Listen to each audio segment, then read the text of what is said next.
1 Samuel, capítulo de número 7, versículo 7, diz assim. Eu vou estar lendo até o versículo 12 ou 13, conforme o tempo. Eu vou ter que enrolar vocês aqui até meia-noite. Então, se eu repetir algumas coisas, né, eu vou usar como base o que Paulo disse. Eu não me canso de falar a mesma coisa, né? 1 Samuel, eu nunca preguei esse texto, é a primeira vez. Nunca ouvi também ninguém pregando esse texto, mas acredito que vai ser bênção de Deus. Diz assim: ouvindo pois os filisteus que os filhos de Israel estavam congregados em Mispa, subiram os maiorais dos filisteus contra Israel, o que ouvindo os filhos de Israel temeram por causa dos filisteus. Pelo que disseram os filhos de Israel a Samuel, não cesses de clamar ao Senhor nosso Deus por nós, para que nos livre da mão dos filisteus. Então tomou Samuel um cordeiro que ainda mamava e sacrificou-o pela metade. Amém? Quem disse amém aí?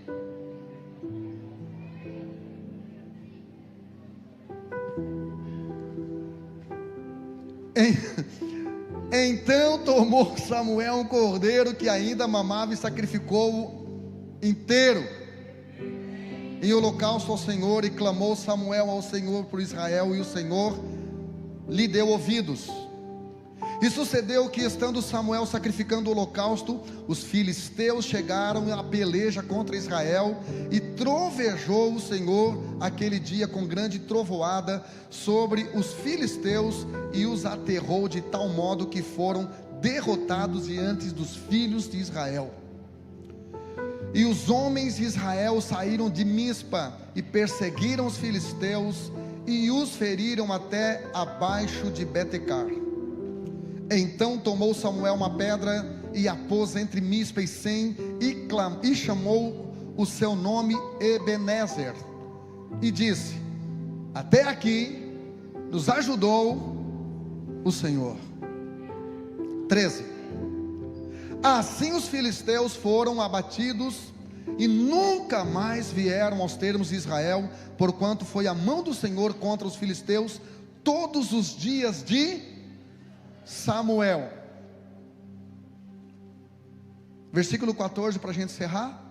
E as cidades que os filisteus tinham tomado a Israel foram restituídas a Israel, desde Ecrom até Gate, e até os seus termos Israel arrebatou, ou seja, tomou da mão dos filisteus, e houve paz entre Israel e os amorreus.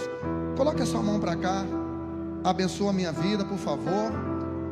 E você mantém aí para mim, Dudinha, quer dizer, Gabi, mantém aí para mim o versículo 7. Ore por mim, por favor, queridos. Peça para Deus falar ao seu coração. É o seu último culto, e talvez seja o seu último culto. Então, peça para que o Senhor faça desse culto algo especial na sua vida.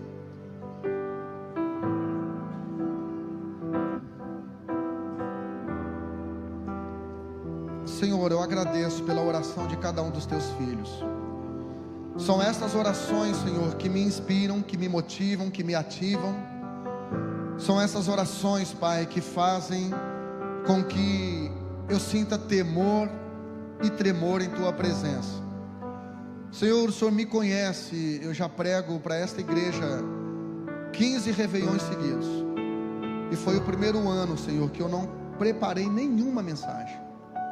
Não porque não tivesse tempo ou não tivesse interesse, mas porque eu queria algo novo nessa noite.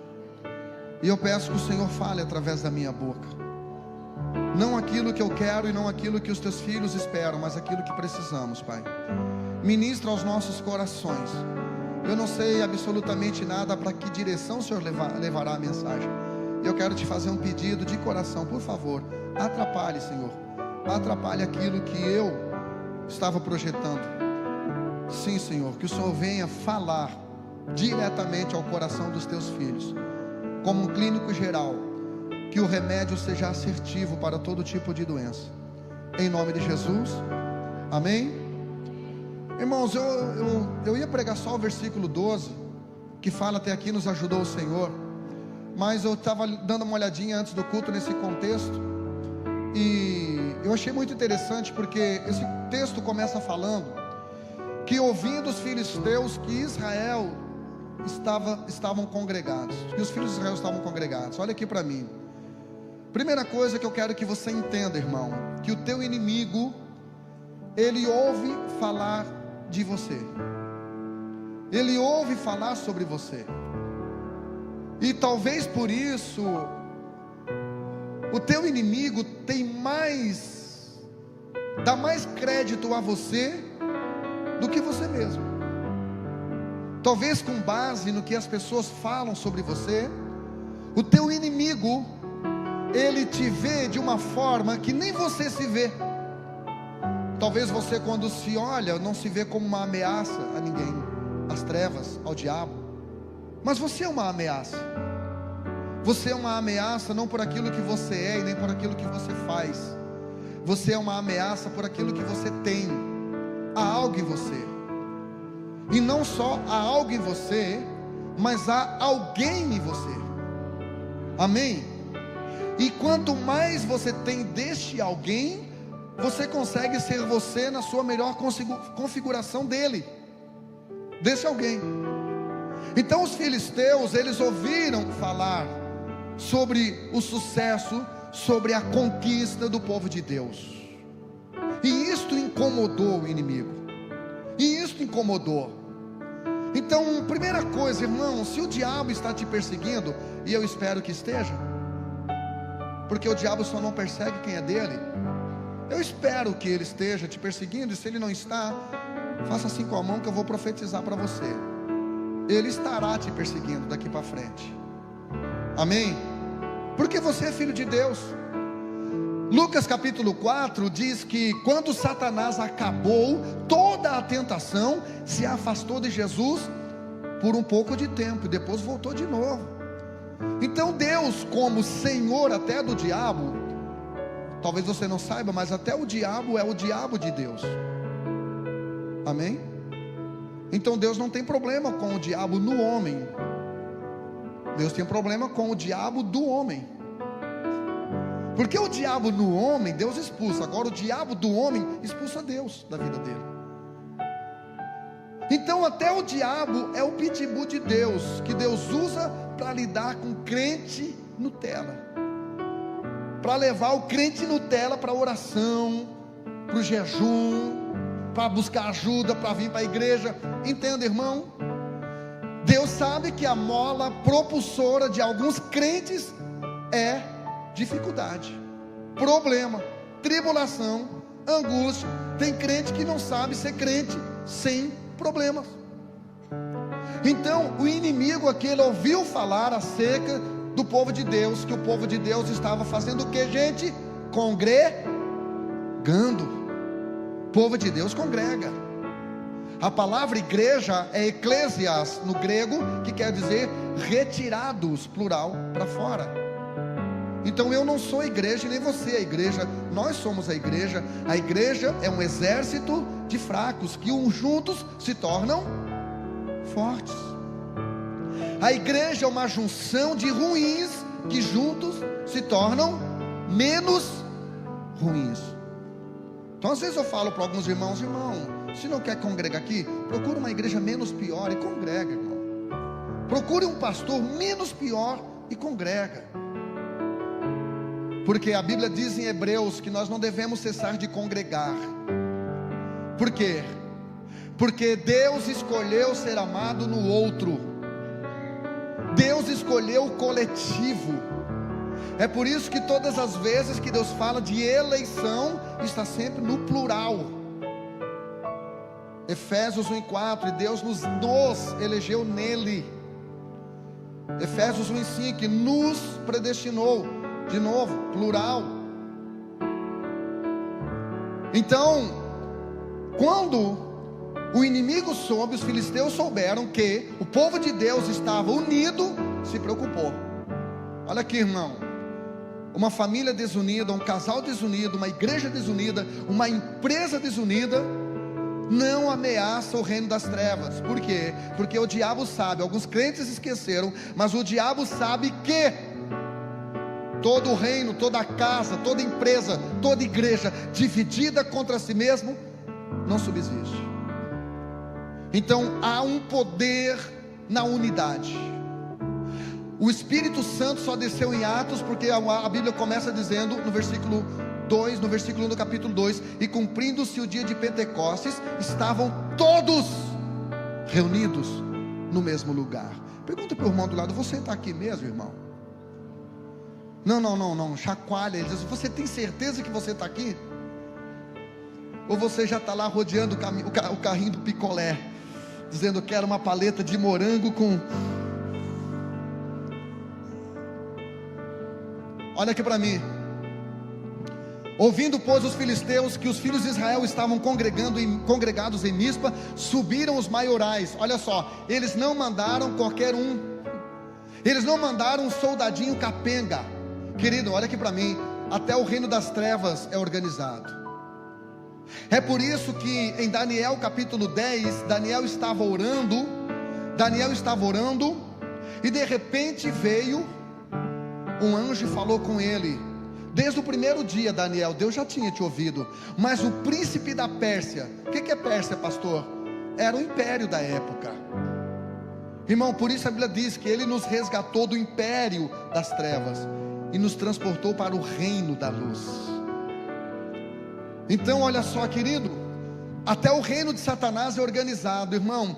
Quando eu vejo igreja bagunçada, quando eu vejo família bagunçada, casa bagunçada, entenda, Deus não está no meio, porque Deus é organizado.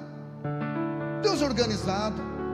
Teve um tempo que criancinha de olho azul bagunceira na igreja era a coisa mais linda do mundo, atrapalhando o culto, atrapalhando o pregador. Hoje não, irmão, isso hoje é feio. Por quê? Porque as igrejas têm investido em espaço para que as crianças sejam ministradas. Então o reino das trevas é organizado. Olha só, subiram os maiorais dos filisteus contra Israel, o que ouvindo os filhos de Israel, temeram por causa dos filisteus. Querido, olha aqui para mim. Quais são os teus medos? Eu acho que 2023 eu falei muito sobre medo, porque desde criança a gente teve que maquiar os nossos medos. Principalmente se fosse menino, não podia ter medo. Aí se criou os machões, né? Os brigões. Eu não tenho medo de ninguém.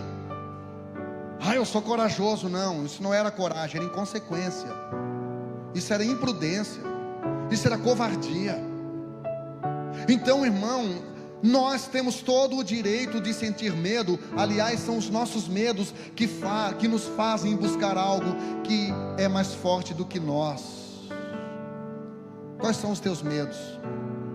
O Jó, ele disse: olha, aquilo que eu mais tive medo me sobreveio. A Bíblia diz em Hebreus que Jesus, ele foi ouvido pelo Pai quanto aquilo que ele tinha medo. Pastor, qual era o maior medo de Jesus? Não ressuscitar. Como ser humano, ele entregou totalmente a sua divindade ao Pai, porque como Deus ele não podia morrer. Então qual é o teu medo, irmão? Eu lembro que no ano passado, por essa época, eu e minha esposa estávamos com muito medo, porque na véspera de Natal, o médico chamou ela e disse: provavelmente você tem tudo para estar com câncer. Assim, irmão, de boa. Desse jeito. Nessa época, nós viramos o Natal, aí eles pegam férias, né? Eles dizem assim: provavelmente está com câncer, vou tirar férias. Quando eu voltar, a gente faz os exames. Ele disse: não, beleza, está tudo certo. A gente faz uma biópsia, quando eu voltar, beleza. Esse infeliz não sabe que a gente que é pobre, quando o médico fala biópsia, a gente entende autópsia. Ele pensa: já morri, já estou morto, já vou ligar para o Carlos da funerária, já vou deixar tudo certinho. Então 2023 foi um ano de muitos desafios para nós, para mim, para minha esposa, né? Eu do nada, uma noite comecei a cuspir sangue, e na hora eu já pensei: não pode, não tenho dúvida, aqui está o diagnóstico, câncer no pulmão. Meu rim estourou, fígado, Sei lá, irmão, estourou tudo por dentro. Fiz um monte de exame. E como eu sempre digo, não, hoje eu não vou falar nada disso. Hoje eu não vou tocar o nome da minha esposa pregando. É o último culto? Não, vou dizer. Eu não tenho medo de morrer, irmão. Meu medo é deixar ela viva. E aí, irmão,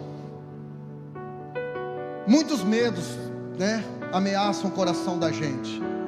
Israel também teve medo. E foi esse medo que fez eles agir. Então não reclame dos seus medos. Porque se Deus chegasse para nós e dissesse: galera, uhul, acabei com o inferno. Não existe mais inferno.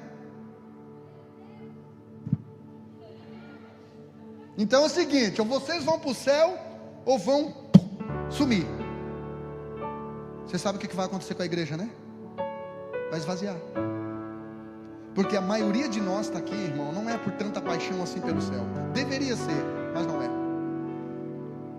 A grande maioria de nós está aqui nessa noite, irmão, porque a gente sabe que pode ser que o inferno não seja real. Pode ser que seja coisa da cabeça dos pastores, para botar medo na gente, para a gente dar dízimo. E se for verdade? Então, olha aqui para mim. Passa para mim o versículo de número 8, por favor. Pelo que disseram os filhos de Israel a Samuel: não cesse de clamar ao Senhor, nosso Deus, por nós, para que nos livre da mão dos filisteus. Olha aqui para mim e responda a minha pergunta, querido. Se eles orassem, Deus ia responder ou não? Ia.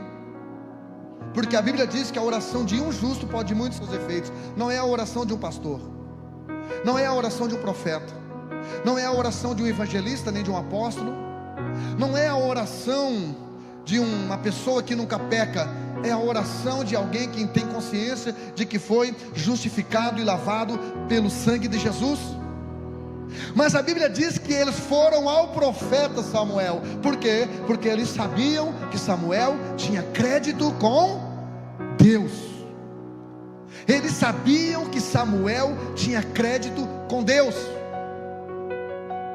Hoje eu falei para o irmão aqui embaixo, falei para ele, eu disse: daí, irmão, quando é que vai vir um bebezinho para a gente? Acho que foi a Débora que falou para ele, que agora a Débora quer que toda mulher engravide da igreja. Como diz o Johnny, a Débora foi lá, fez o exame que estava grávida, de tarde ela já estava dando assim, ó. Aí ele me disse assim: não, rapaz, pior é que a minha esposa estava grávida e perdeu. Eu perguntei para ele: quando que você soube que ela estava grávida? Por volta do Natal, pouco antes. Eu disse: perdeu quando? Faz uns dias. E eu disse para ele: irmão, posso fazer um pedido? Ele disse: pode. Eu disse: a próxima vez que a tua mulher estiver grávida, me avisa, para eu orar por essa gravidez. Não que a oração, irmão, de você não tenha poder, mas por algo que eu não consigo entender e nem explicar, existe uma hierarquia no mundo espiritual.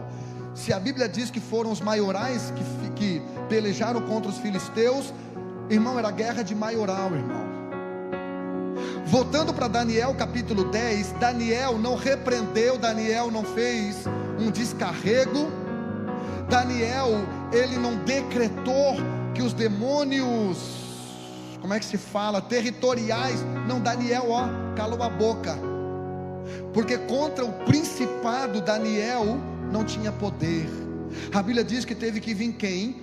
O anjo, o arcanjo Miguel, que era o líder da guerra do exército celestial, para guerrear contra esse principado. Quem está me entendendo aqui? Existem lutas, existem batalhas que você pode orar e vencer sozinho, mas existem lutas e batalhas que, se você compartilhar com pessoas que estão num nível hierárquico um pouco mais elevado, pode ter certeza que o resultado vai ser diferente. Infelizmente, irmão, não é o que aconteceu com esse casal, não me entenda dessa forma, mas infelizmente tem muito crente perdendo batalha porque está lutando sozinho. Tem muito crente que está deixando de avançar alguns níveis na sua vida, porque não reconhece a autoridade de um homem de Deus. Sabe o que a Bíblia diz em 2 Crônicas capítulo 20, versículo 5, versículo 20? Crede no Senhor e estareis seguros. Crer em Deus traz segurança. Mas o texto segue dizendo: crede nos vossos profetas e prosperareis. Quando você dá crédito ao profeta, você prospera. E eu não estou falando só de dinheiro. Você prospera em alguns níveis. Existem muitos crentes que estão vivendo em derrota, porque não conseguem honrar o líder que está sobre a sua vida. Esses dias atrás eu falei para alguém aqui da igreja, eu digo: me desculpe, você congrega comigo faz muitos anos, mas eu não me sinto seu pastor. Por quê, pastor? Eu falei: você mudou de casa, você não me levou na sua casa para orar por ela. Você mudou de emprego, você conquistou uma empresa, você não me levou para orar na sua empresa. Você engravidou, eu fiquei sabendo por outras pessoas que você estava grávida. Você perdeu o seu filho, eu fiquei sabendo por outra pessoa. Eu disse: facilita para ti, dando mais trabalho para mim. Isso não é algo que eu gostaria, irmão, porque isso aqui é um peso de responsabilidade. Eu estou te dando uma chave para 2024. 2024, irmão, procure um pastor menos pior que você puder e confie nele. Respeite ele, honre ele. A Bíblia diz em Hebreus capítulo 13, versículo 7: lembrai-vos dos vossos pastores que vos falaram a palavra de Deus, a fé dos tais imitai, atentando para a sua maneira de viver. Se eu não sou digno de você me imitar, eu não mereço ser seu pastor. Por favor, troque de igreja, troque de pastor. Pastor, mas eu estou aqui porque eu gosto da música, eu gosto do ambiente, eu gosto de tudo. Irmão, tudo que está aqui está sob a minha liderança. Ou você aceita o pacote completo, ou você vai ter a bênção pela metade. É você quem decide. Aqui era uma briga de hierarquia. Eles buscaram um homem de Deus, eles buscaram um profeta, eles buscaram um líder espiritual sobre eles, para guerrear, para interceder. A Bíblia diz em Gálatas capítulo 6 e versículo 6, que se você é instruído pela palavra por algum líder, reparta os seus bens com este líder. Está lá na Bíblia. A Bíblia diz em Hebreus capítulo 13, versículo 17: obedecei a vossos pastores. Obedecei a vossos pastores.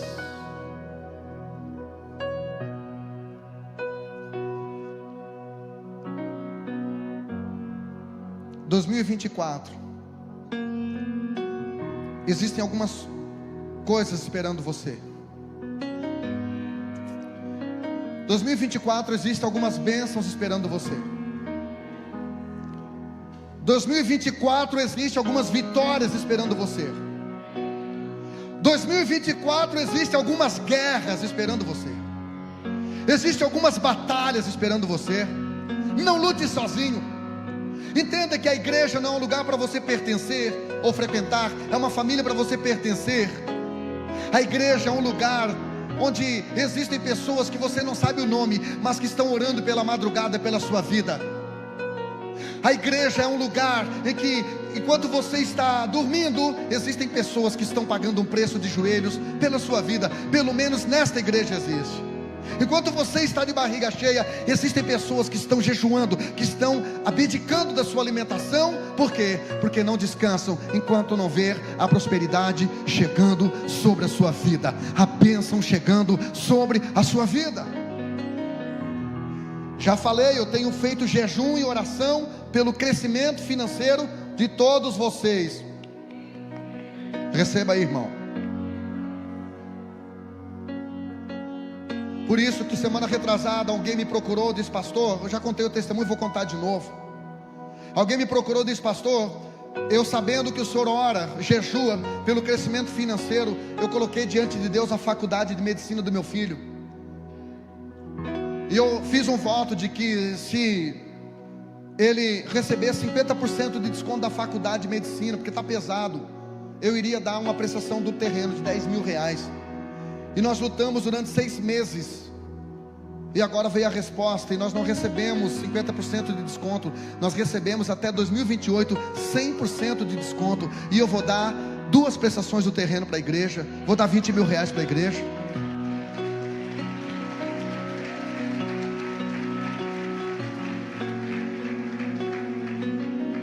E as coisas de Deus não funcionam só no grande. As coisas de Deus, olha aqui para mim, irmão, são farelinhos de pão que você tem que prestar atenção, que vão marcando o caminho. São detalhes, não é só com coisa grande não.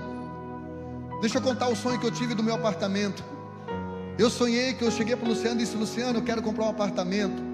E ele disse: rapaz, eu não consigo te vender, mas eu conheço alguém que consegue. Acordei do sonho, fui orar. Mal esperei ele acordar para ligar para ele. Disse: Luciano, tu tem apartamento? E ele disse: tenho. Eu disse: onde fica? Ele falou: no Porto Madeiro. É isso? Porto Madeiro? Eu disse: eu quero lá ver. É o do Sangalete? Ele disse: é. Eu disse: então eu quero lá ver. Aí eu liguei para o Sanga, né? Já fui direto no santo, irmão. Para que ficar terminando? Já fui direto no Deus já. Ô Sanga, lá tu que fez, posso te mostrar? Pode. Aí ele chegou lá, olhei o apartamento, me apaixonei, irmão, porque é no 5º andar. Tu não vai ter nenhuma mulher de salto em cima da minha cabeça. Não vai ter, eu não gosto de barulho, eu já acordo de madrugada, apavorado. Aí, na hora de comprar o apartamento, o Luciano disse: pastor, mas esse apartamento é uma sociedade minha e do meu sócio. Então, nessa condição, né? Sabe como é que é pastor, né? Pede sempre uma condição assim, legal, né? Nessa condição eu não consigo. Aí o Sanga disse: eu consigo. Eu disse: mas eu gostei foi desse aqui. Ele disse: não, esse é do Luciano. Eu disse: não, então troca com ele, vê se ele troca. Eu tive um sonho, irmão. Alguém aqui tem sonho? Irmão, quando você tem sonho, dá tudo certo. Mas Deus complica um pouquinho no começo, amém? É só comigo? Aí olha só, resumindo, aí o Sanga disse: ó, vou tentar trocar com o Luciano, não sei se ele vai aceitar. Eu disse: não, fala que é para mim. Vou orar por ele. Não é que ele trocou, irmão. Escuta. E aí, irmão, minha esposa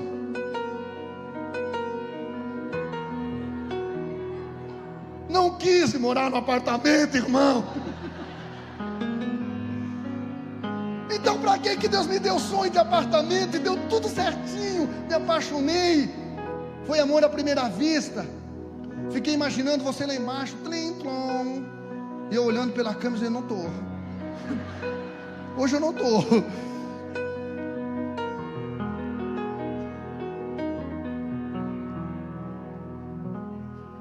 E aí eu disse: Deus, para que o Senhor me deu se eu não vou usar? Deus disse para mim: porque eu tinha essa dívida contigo, tu doou algo nesse nível. E quando o sacrifício é no nível, irmão, a colheita vai vir no mesmo nível. Então eu não sei o que vai acontecer com o apartamento, se eu vou trocar por uma casa na praia para você ir lá me incomodar no verão. Eu não sei o que vai acontecer. Eu não sei se daqui 2 anos eu e a velhinha resolvemos morar no apartamento. Eu não sei o que vai acontecer. Mas eu estou falando para ti que Deus se move em detalhes, amém? Deus se move em detalhes. Perguntaram para mim: pastor, como é que você conseguiu trazer a Isadora Pompeu? Eu disse: é porque ela é amiga de uma amiga aqui da igreja. Deixa eu contar para você a história dos relógios, que aconteceu, o episódio dos relógios há 2 semanas atrás. Um pastor pregando lá do Rio Grande do Sul com um relógio dourado, bonito. E para onde o relógio ia, eu olhava: de que relógio bonito? Eu nem preciso de relógio, mas esse relógio é bonito. Eu disse: esse relógio aí é bonito. E ultimamente está assim, irmão. Basta eu me interessar por algo levemente, Deus pega e me entrega e diz: eu te amo, cabeção. E aí no meio da mensagem o pastor tirou o relógio e disse: é seu. Eu até fiquei assim com cara de tolo, não sabendo o que fazer. Peguei. Mas irmão, Deus não te dá nada de... Ele sempre apronta alguma. Aí eu peguei o relógio com a mão esquerda, E eu estava com outro relógio, eu peguei com a mão direita, estava com outro relógio na mão esquerda. Só que o relógio da mão esquerda, irmão, era um Apple Watch de R$2.000, que falta eu pagar 5 prestações ainda. Aí eu olhei para o Apple Watch, olhei para o Kevin, olhei para o Apple Watch, olhei para o Kevin e disse: não, senhor, esse aqui não. Eu tenho 4 lá em casa. Eu tenho um que a Débora me deu, um Xing Ling, 180 pila, mas é a prova d'água, é legal. Olhei para o Kevin, olhei para o relógio. Tem iPhone, eu digo, ele gosta desse tipo de relógio. Aí eu fui lá e entreguei o meu relógio para o Kevin. Aí o pastor Edson Lourenço se empolgou, tirou o relógio dele. Deus falou com ele certamente, né? Porque para a gente dar alguma coisa, só Deus tem que falar, né? Amém? Tem uns crentes que nem Deus falando, né? Aí o pastor Edson Lourenço tirou o relógio do pulso dele, entregou para o pastor, que deu dele para mim. Aí naquela semana o pastor Orlando Giovanni foi para minha casa. Eu perguntei para ele: que é aquele seu relógio pretinho, bonitinho, bem bonitinho, parecido com aquele meu? Ele disse: não tenho mais. Eu disse, fui lá no quarto, peguei o outro, dei para ele. Aí o pastor Orlando Giovanni veio pregar aqui no domingo de manhã, e eu vim com o relógio que eu ganhei, dourado. Estava que era o senhorzinho Malta. Olhei para o pastor Edson Lourenço, olhei para o meu relógio e digo: não, Deus, nada.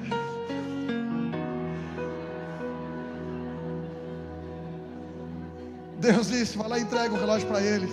Eu digo: deixa eu ver se eu me entendi. O cara deu dele para mim, eu dei o meu para o Kevin. Aí agora o senhor quer que eu dê o meu para aquele que deu dele para ele. Deus disse: é mais ou menos isso. Aí essa semana o irmão disse: pastor, onde é que você está? Eu digo: estou em casa. Ele disse: estou indo aí. Aí foi lá e me levou esse G-Shock. Ele já chegou dizendo, né? Não sei porquê, irmão, que eu não dou bola para essas coisas. Pastor, veio da França isso aí. Isso aí veio da França, G-Shock. Isso aqui, irmão, é bonito ou não é? Tira os olhos em nome de Jesus, pelo amor de Deus, rapaz. Esse aqui eu não dou. Não, senhor, eu dou. Se o senhor mandar, eu dou. Pula lá para algum versículo, pode ser para o 9. Então tomou Samuel um cordeiro que ainda, ou seja, se ele ainda mamava, era um cordeiro velho.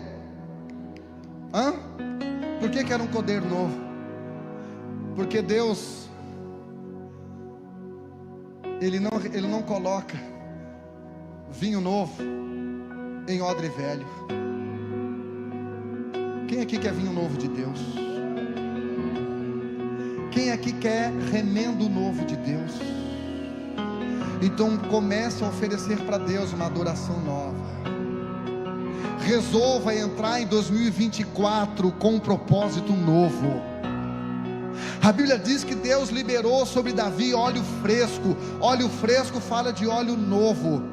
A Bíblia diz que Jesus entrou em Jerusalém montado num jumento virgem, ou seja, algo que ainda não foi usado. A Bíblia diz que Jesus, quando morreu, ele foi colocado num túmulo que ninguém ainda havia sido colocado. E a Bíblia diz que Jesus vai voltar para buscar a sua noiva. Pastor, o que significa essa palavra no grego? Significa nova. A palavra noiva significa nova. É por isso que a Bíblia diz: quem está em Cristo,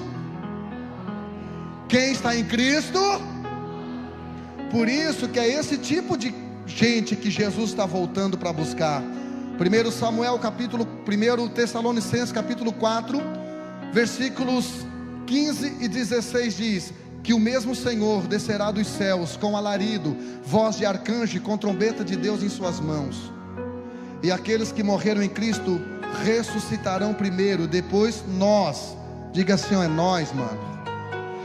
Depois nós que estivermos vivos seremos arrebatados juntamente com eles nos ares, a encontrar com o Senhor nas nuvens, e estaremos para sempre com o Senhor. Jesus está voltando para buscar a sua nova, para buscar a sua nova criatura, para buscar a sua nova adoração, para buscar pessoas que estão com um novo propósito de viver algo novo e intenso em sua presença.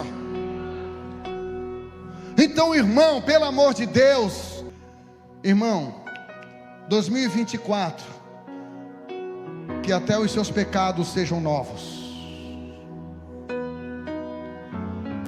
que você não repita ciclos, que você não repita padrões, que você não repita vícios, que você não repita pecado, mas que você resolva viver algo intenso e novo na presença de Deus. Que a nossa cidade, que o seu casamento, que a sua empresa, que a sua cidade, que a sua igreja conheça alguém transformado, alguém novo na presença de Deus. Quando Jesus curou aquele cego, João capítulo 9, olhavam para o cego e uns diziam: será que é ele? Outros diziam: parece que é ele, mas está tão diferente. É isso que eu profetizo sobre a sua vida. É isso que eu profetizo sobre a sua vida. Existem algumas pessoas que chegam para mim e dizem: ô Jean, tu é aquele Jean. Eu digo: esse é esse. Eu sou esse. Só que eu sou esse, mas eu não sou mais esse. As pessoas então me explicam, eu digo: não sei explicar. Eu só sei que um dia um livro me pegou, irmão. Eu só sei que um dia um livro começou a ler a minha vida. Eu só sei que um dia essa palavra me transformou. Aleluia. Eu só sei que um dia essa palavra fez o que a religião não conseguiu fazer. Porque Deus forma, o diabo deforma, a religião vem e reforma, mas a palavra transforma. É por isso que é a primeira leitura que eu faço todos os dias pela manhã. É por isso que o ano inteiro eu levantei 5h59 da manhã para ter um contato com esse livro. E por 18 vezes eu concluí a leitura desse livro este ano. Sabe por quê, irmão? Porque eu quero viver algo novo na minha vida. Eu vou viver algo novo. Nós teremos uma igreja nova, não apenas em estrutura, mas também no espírito, mas também no poder, mas também no avivamento, mas também na entrega de adoração ao Senhor. Vem comigo, irmão. Faça o que você nunca fez, para você acessar o que você nunca acessou. Faça isso. Porque se você continuar nessa vida medíocre, nessa vida rasa, chega de achismo, chega de sabedoriazinha terrena, chega de conhecimento, chega de experiência. Foi por isso que eu disse: Deus, tu sabe, tu me conhece, que eu sou o cara da planilha, eu sou o cara do esboço. Queridos, olha aqui para mim, eu vou falar isso escondido na cruz. Eu tenho mais de 200 esboços de mensagem sobre qualquer assunto que você imaginar da Bíblia, mas eu disse: eu não quero pregar nada do que eu já preguei. Versículo 10. Versículo 10. Sucedeu que, estando Samuel sacrificando o holocausto. Pastor, o que é o holocausto? O holocausto era pedaços de carne que eram queimados 100%. 100%. Sabe qual é o nosso problema, irmão? É que a gente é de Jesus, mas o pulmão às vezes quer continuar da Souza Cruz. A gente é de Jesus, mas a gente quer convencer Deus. A gente quantitaliza o pecado e acha que o pecado só é pecado quando ele é quantitativo, ou seja, é o quanto que eu bebo, é o quanto que eu faço de errado, é o quanto de música que eu escuto.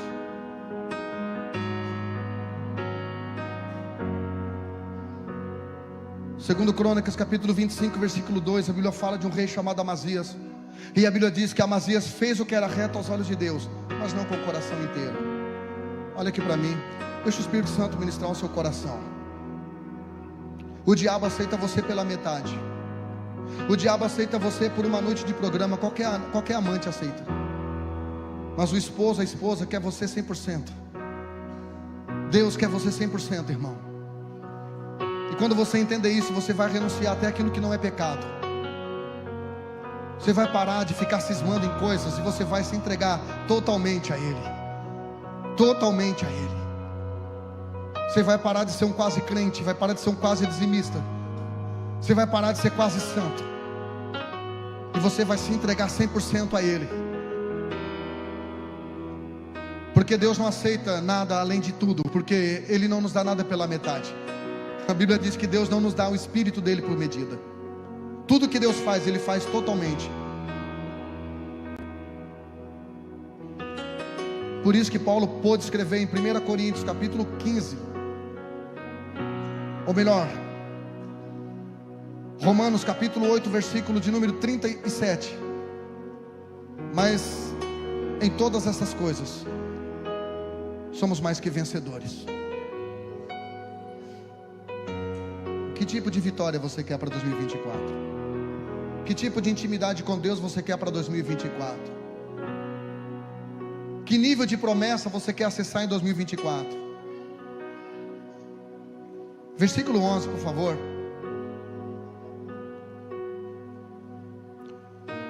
E os homens de Israel saíram de Mispa e perseguiram os filisteus, e perseguiram até debaixo de Betcar. Olha aqui para mim, irmão. Quem deu vitória para eles foi Deus, amém? Mas eles que tiveram que perseguir. Eu falei aqui que Deus não dá nada de mão beijada.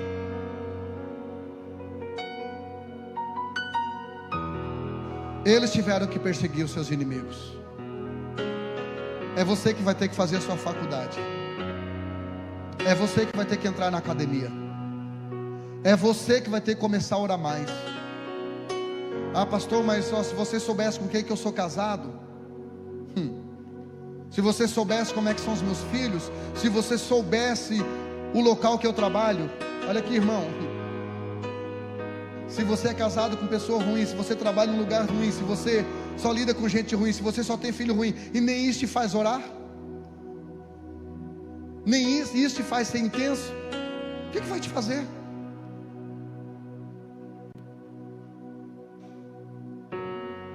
Versículo 12. Então tomou Samuel uma pedra e a pôs entre Mispa e Sem, e chamou aquele lugar Ebenezer, e disse: até aqui nos ajudou o Senhor. Pergunta para o irmão do lado dele: você sabe por que você está aqui? Não, você não perguntou. Pergunte, irmão. É de graça, vai. Sabe por que você está aqui? Porque até aqui te ajudou o Senhor.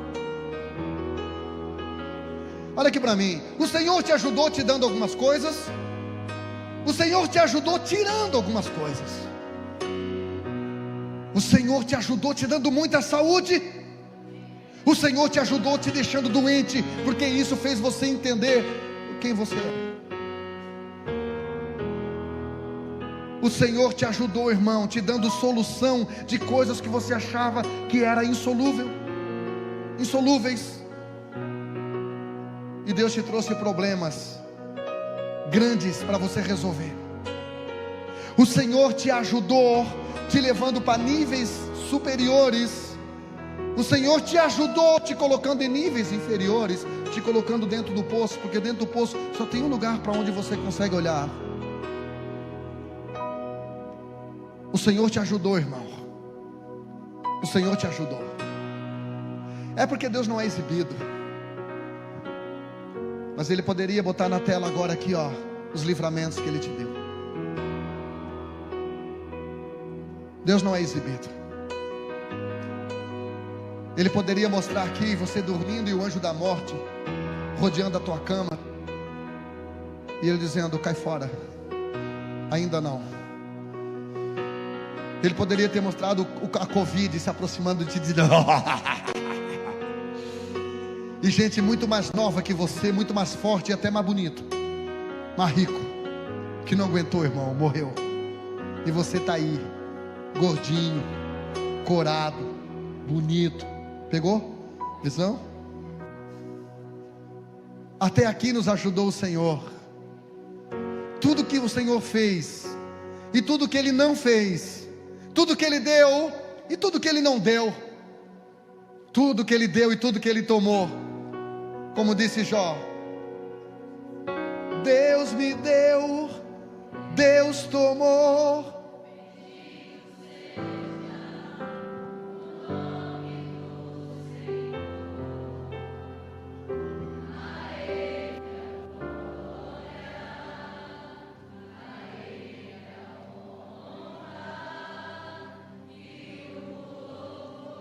Jó estava dizendo: eu estou resolvido com o meu passado, eu sei de onde que eu vim nu. Eu estou resolvido com o meu futuro, nu eu voltarei para lá. Eu estou resolvido com a eternidade. Deus deu, Deus tomou. Bendito seja o nome do Senhor. Pastor, eu não estou entendendo o que eu estou passando. Irmão, prova você não entende Você não vence quando você entende. Prova, você vence quando você obedece. Só obedece. Só presta atenção nos sinais. Pastor, Deus não está falando comigo. Bem-vindo ao time, irmão. Tem muitas vezes que Ele não fala comigo. Por isso, quando Ele não fala com você audivelmente, preste atenção nos sinais. Preste atenção nos sinais. Tudo está sinalizando na sua frente. Pastor, eu estou com uma depressão. Depressão é um sinal, irmão, uma placa sinalizadora. Você está numa rodovia e de repente você lê à direita, depressão a 500 metros. Essa placa está dizendo, você não está de avião, cabeção. Tira o pé do acelerador, diminua a velocidade, porque senão você vai voar e capotar. Olha aqui para mim, essa depressão é Deus falando com você. Pastor, eu sou ansioso, eu sou TDAH ao extremo. Na verdade eu não sou TDAH, eu sou TD o alfabeto todo. Essa ansiedade é Deus falando com você, irmão. É, pastor, é. Está na Bíblia? Parece que está. 1 Pedro 5 e 7. Lançando sobre ele toda a vossa ansiedade, porque Ele tem cuidado de vós.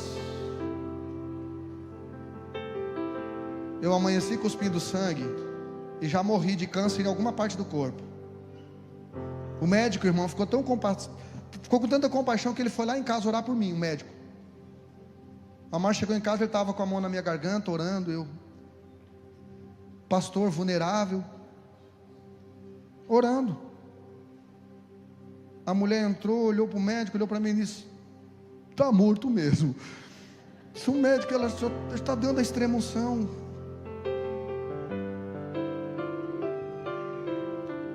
Aí me pediu 150 exames, até de tuberculose, AIDS, tudo.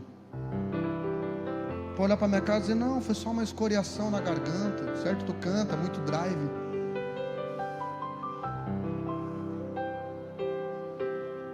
Eu não sou, é muito drive na voz, é muito...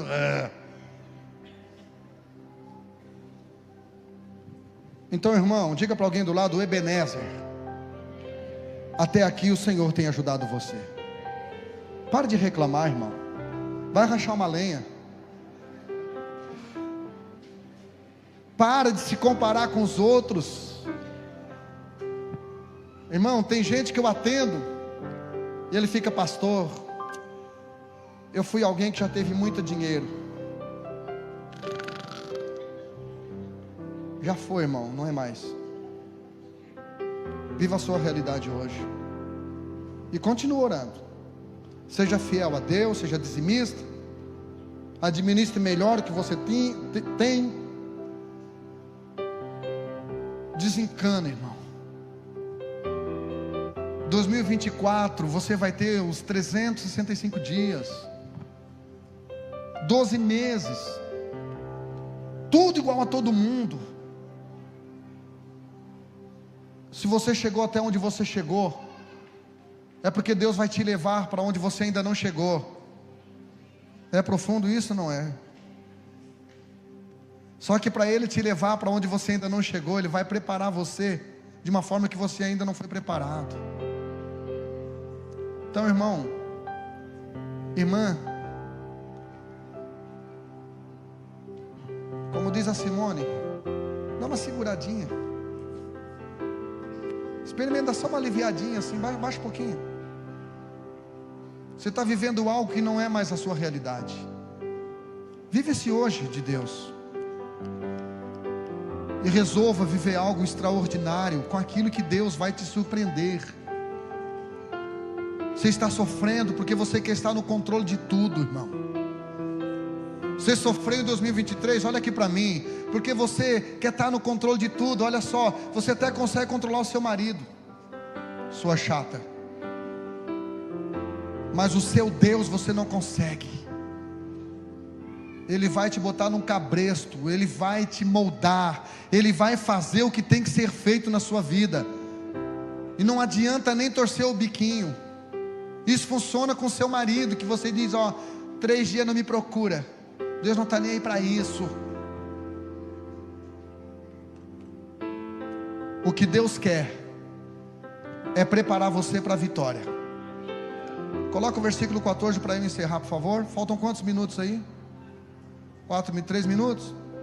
Coloca o versículo 14. E as cidades que os filisteus tinham tomado a Israel foram restituídas a Israel. Então, querido, fique em pé. Olha aqui para mim. Olha aqui para mim. Banda, por favor, suba. Olha aqui para mim. Quem está olhando aqui para mim, diga eu. Você acredita que em 2024 Deus vai restituir aquilo que os filisteus tomaram da sua vida? Você acredita que Deus vai restituir? Você acredita que 2024 não será apenas um ano de restituição, mas será um ano de multiplicação? Você acredita aqui desse lado? Você acredita aí? Você está preparado para isso? Você tem estrutura para viver tudo isto? Então se prepare, porque Deus não restituiu o que Jó perdeu. Amém? O que Deus fez? O que Deus fez? Tudo em dobro. A Bíblia diz: e Deus abençoou o último estado de Jó mais do que o primeiro. Pastor, por que Deus abençoou o último estado de Jó mais do que o primeiro? Porque havia uma promessa que foi falado para Jó e ele creu. Capítulo 8, versículo 7. O Bildade disse assim para o Jó: o teu começo terá sido pequeno, mas o teu fim crescerá, o teu último estado crescerá extremamente. Jó tomou isso. Quando tiver aí 1 minuto, Gabi, coloca para mim. Olha aqui para mim. Quem falou isso para o Jó, irmão? O Bildade. E o Bildade nem estava muito no espírito. Sabe qual é o seu problema? É que às vezes nenhum profeta sendo usado para a sua vida você toma posse. Jó tomou posse daquela palavra, e essa palavra se cumpriu. Amém? Fecha seus olhos, para você parar de orar para o cronômetro. Pai, obrigado por esta palavra. Obrigado, Senhor, por essa palavra. Obrigado por este culto. Obrigado por este dia. Obrigado por este ano. Obrigado, Senhor, pela tua igreja. Que privilégio virar um ano vivo. Amém? Então conte comigo, vamos lá.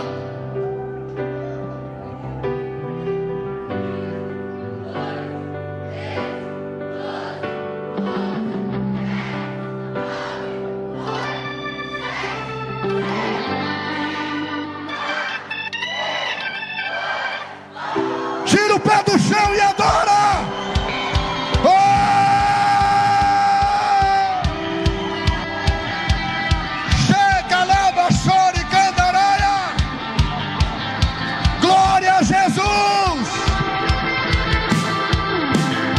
Levanta a mão e adora o nome do Senhor.